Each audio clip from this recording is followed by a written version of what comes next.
When giving become our lifestyle, it would easy to give our all to the Lord.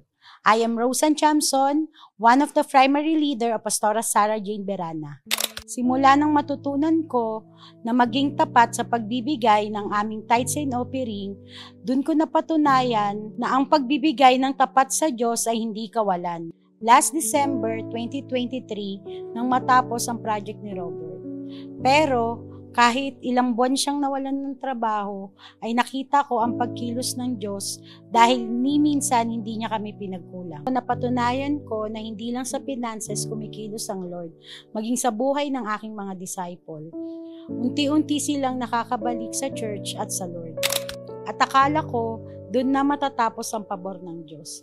Pero hindi pa pala. This April lang ay nakakuhang muli ng isang project si Robert.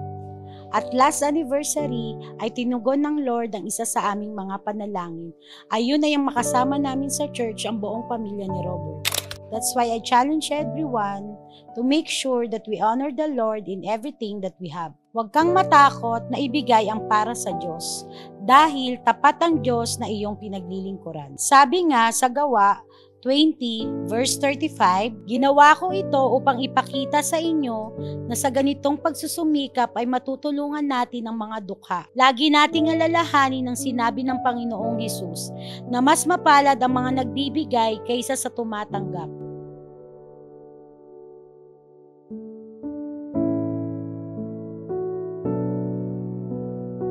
Muli, ako si Rose Ann, sharing my secret to success, and that is giving all to God. God bless everyone. Let us give. When we give, it's not our loss. Lagi nating tatandaan yan. Yun yung laging tumatatak sa isip ko nung pagka-sinishare ni Pastora. Kasi when we give, it means that we are trusting in the Lord. Kahit alam natin no, na minsan yung mga nanay, yun na lang yung hawak natin. Pero actually, isa yan sa sikreto na pag tayo nagbibigay, ibig sabihin, nagtitiwala tayo sa Diyos. No? At ang Diyos, never siyang nagkulang sa atin. No? Sabi nga ni Ate Alex kanina, yun yung will niya, yun yung plan niya. So tayo, ano yung dapat natin gawin? Ang dapat natin gawin sa Kanya ay magtiwala. So come on, let's stand. Kunin natin yung tithes and offering natin.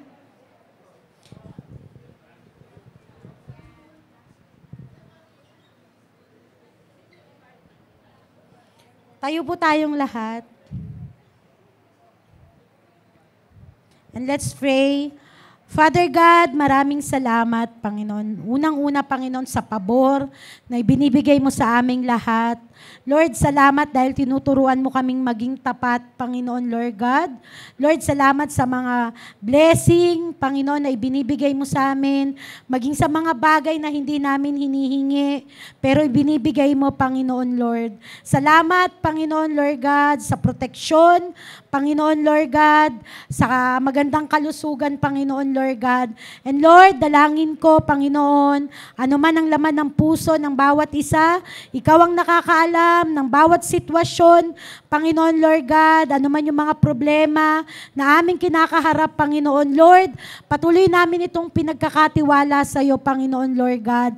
And Lord, alam namin, Panginoon, ano man ang sitwasyon, ano man ang problema na meron ng bawat isa, Panginoon, Lord, na pagtagumpayan na namin ito dahil, Lord, kasama ka namin, Panginoon, Lord God.